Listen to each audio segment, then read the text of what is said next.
Welcome to the Living in the Future podcast, where we bring to light specialized topics from life in the modern age.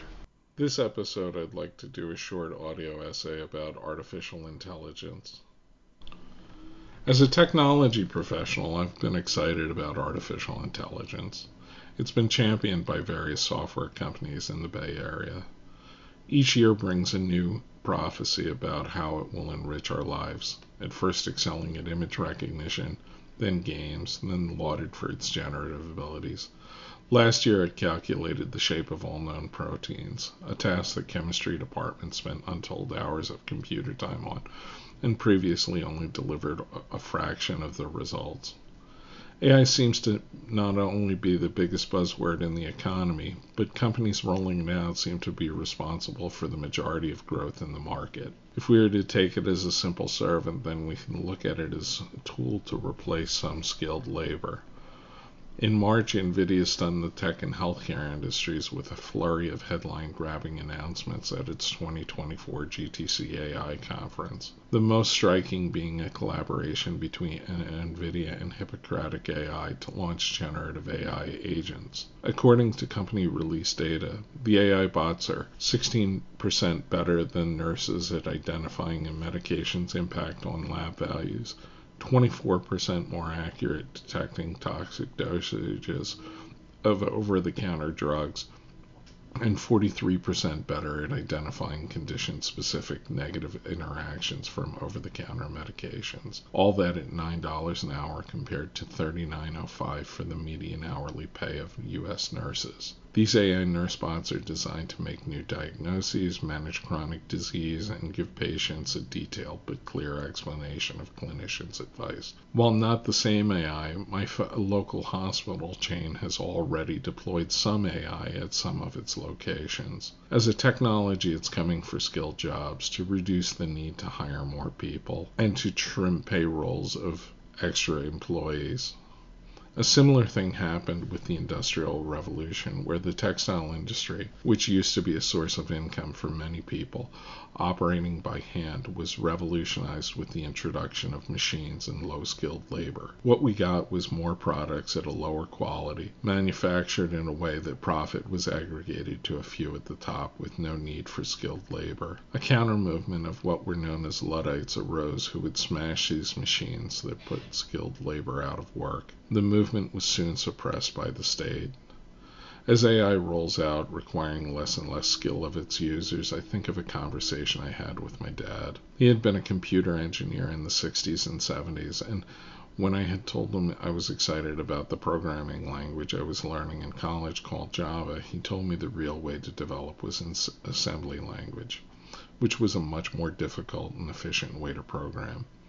My father hated compilers, which are programs that take human-readable words and translate them into assembly language or machine code, and he missed out on the computer revolution because of his aversion. He believed the only way was to program at a very low level for performance purposes. What made his choice incorrect was the invention of smaller and smaller lithography, enabling Moore's law, or the halving of chip size every 18 months, a radical boost in chip efficiency, which made developer time much more valuable than the raw performance of any program, and the ability to program in human-readable words became a much higher priority. I worry that any aversion I have to AI may repeat my father's mistake.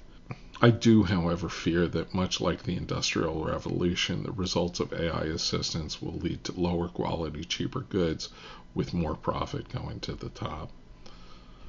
When I've asked various chatbots for technical advice, they invariably told me things which just won't work, are syntactically incorrect, or don't answer my question at all.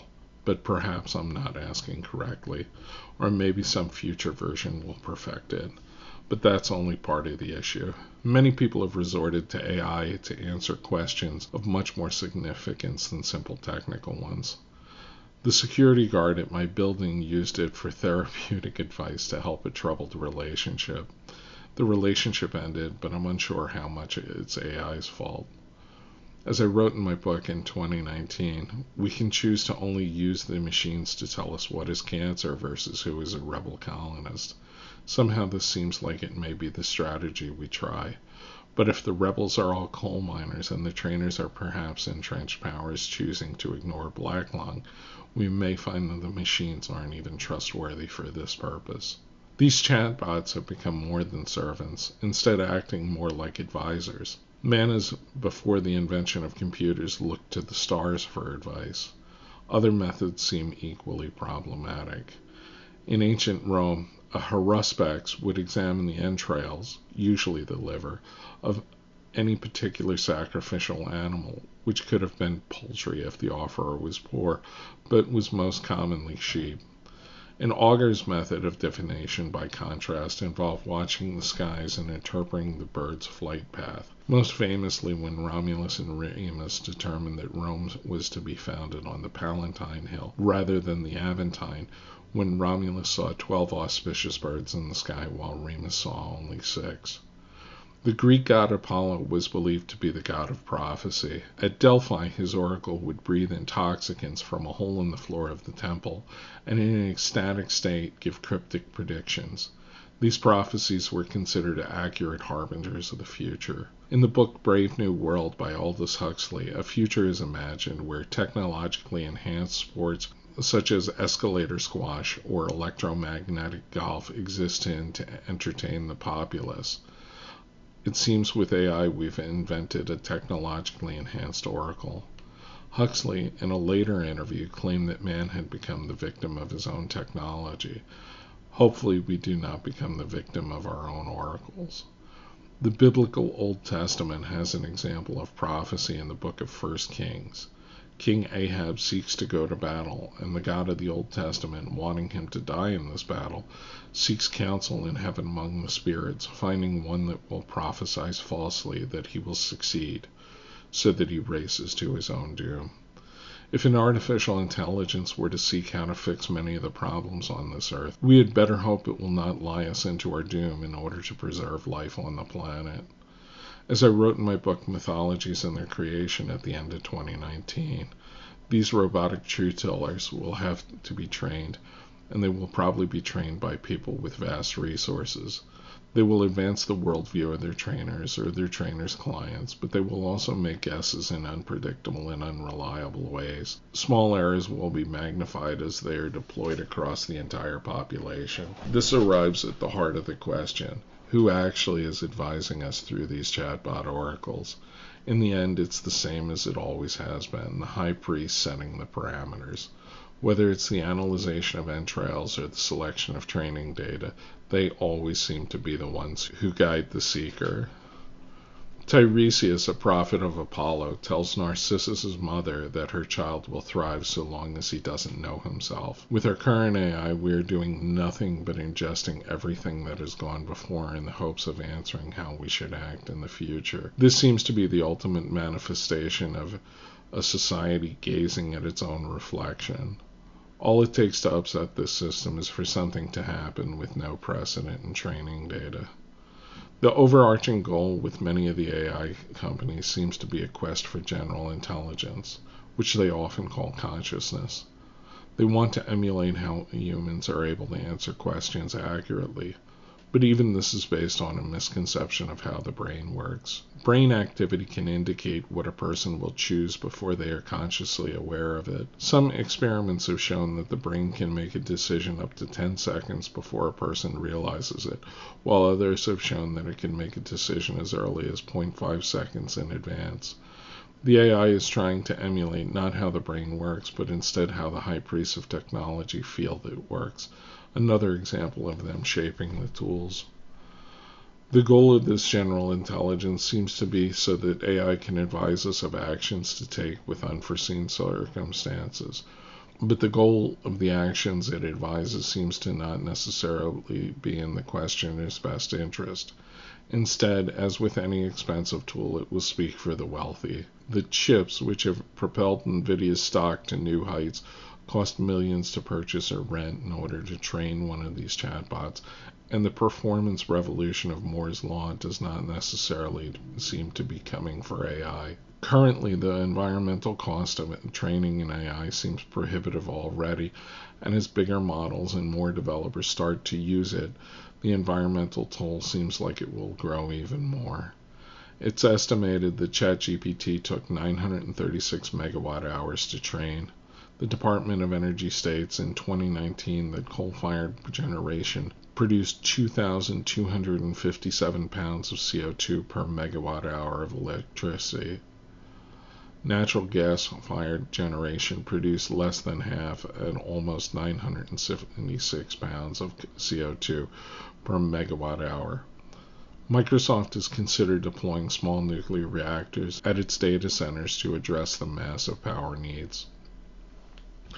As we reel from the consequences of the last great invention, I fear the consequences of the new one. The textile industry, which the Industrial Revolution modernized, has now led to fast fashion, where clothing vendors can go from design to store shelf in a matter of weeks. According to the UN Environment Program, the industry is the second biggest consumer of water and is responsible for about 10% of global carbon emissions, more than all international flights and maritime shipping combined. A 2017 report from the International Union for Conservation of Nature estimated that 35% of all microplastics in the ocean come from laundering of synthetic textiles like polyester. According to a documentary released in 2015, The True Cost, the world consumes around 80 billion pieces of new clothing every year, 400% more than the consumption was 20 years ago. The average American now generates 82 pounds of textile waste each year. On the topic of microplastics, in March of last year, CNN reported that Brazilian researchers had found rocks with plastic embedded in them. The plastic melted along with the sediment in the rock, forming a wholly new thing, a rock showing the effects of man-made materials.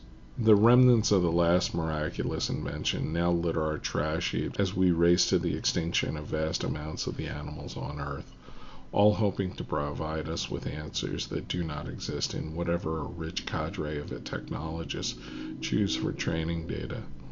Some philosophers and scientists believe that time is not only a dimension of space, but more like a block, so that the past, present, and future exist at once, and that our consciousness just travels through these pre-existing things.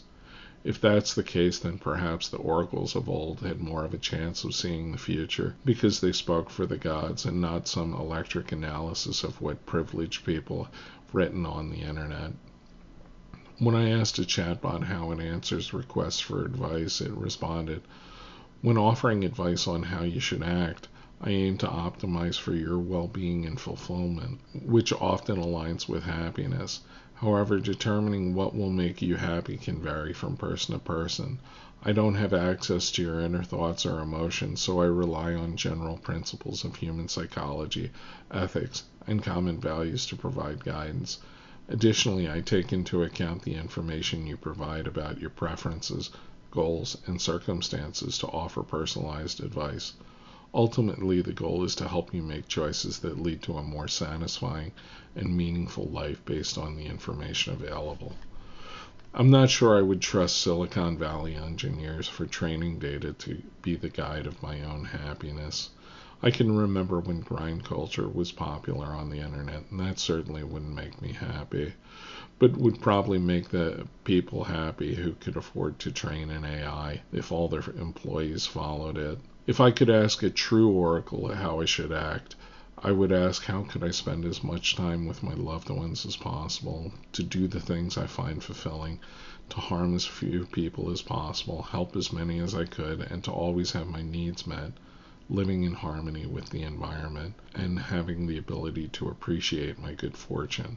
I don't think this society, which makes plastic rocks, causes animal extinction, has war, famine, and races towards its own destruction in search of higher profits, is designed to allow me to live the way that I would like to. So I don't know why its profits would help me to do so.